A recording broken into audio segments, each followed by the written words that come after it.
We see these overlords kind of moving out in that direction. Now we have another drop coming in here from Sharp. This should be loaded up with some infantry. I don't believe there's very much to try to help defend here inside the main. You are certainly right about that. A lot of micro in the center.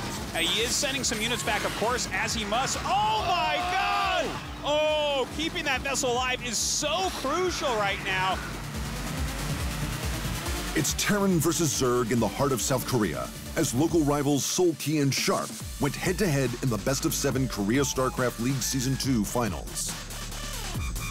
A premier tier event for the RTS Classic. Oh, the burrowing's not fast enough. I think Seoul-Ki just bungled that attack. This might just be too much. I do believe you're right about that, Tasteless. The siege tanks plow through all these lurkers. Beautiful placement and just patience here from Sharp, not trying to finish Seoul-Ki too quickly. And, oh, at this point, I think Seoul-Ki's just about had it. I mean, the plating here from Sharp is just too good. That's it. GG. Game 1 goes to Sharp. The Terran extraordinaire Sharp claimed Game 1 of the finals, hungry for victory in front of an animated sea of fans. Represented in red, Zerg master Seoul-Ki went for an early expansion in Game number 2, eager to double his resources for a larger and faster army. Restricted to the bottom right corner, Sharp was frequently under siege from both land attacks and Mutalisk aerial assaults. It all came down to the crunch as Seoul-Ki finished off Sharp in an 11-minute base trade. Oh my God. Oh my God. I think Seoul-Ki has done it. Yeah, I mean, he's going to lose the pool. Basically has one base, but the problem is these lurkers are not allowing anything to mine. And that is just barely, I believe, checkmate. Yes, GG. Seoul-Ki claimed victory in the second set, tying the finals to one aside. Who is like diehard Broodlord that I know. Early expansions was the name of the game for Seoul-Ki.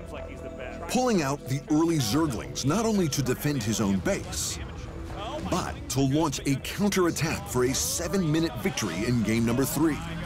None of those fire bats able to get the kills as these links continue to spill through. Now we have Mutas coming out. Dude, yeah. I think Seoul-Ki might just snowball this one. Yeah, that's it, GG. The Zerg player scored his second point in the finals, determined to see the series through to the very end.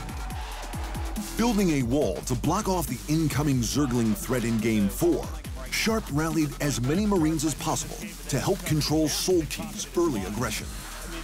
With not one, but 2 fully functional expansions, Seoul-Ki rained down a world of pain on his Terran counterpart. Seoul-Ki moving in for this. He's going to get one Muta, and then the glaives are all going to bounce off those vessels. Well, GG, there it is. All okay. Right.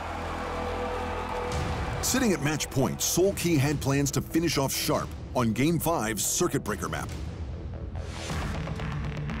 Quickly sending units across the battlefield to locate his opponent. Sharp was preparing to mass his Marines earlier this time, defending his territory against the Zerg player. After several attempts to cripple each other's forces, the entire map was consumed in red and blue. A top versus bottom scenario that saw the set past the 25-minute mark. Sharp made a daring move to take out one of Seoul-Ki's smaller expansions, but was overwhelmed by a wave of Zerglings that quickly turned their attention towards Sharp's base. There is no way, I think, at this point in time, that he's going to be able to pull it back together again. I mean, at this point in time, everything else that's on the map is getting cleaned up. This expansion down here, incredibly vulnerable. The Cracklings can take that out with ease. Man, that's it. GG! With 4 back-to-back victories over his South Korean rival, Seoul-Ki claimed the KSL Season 2 championship title, the prize money, and of course, the trophy. Congratulations, Seoul-Ki.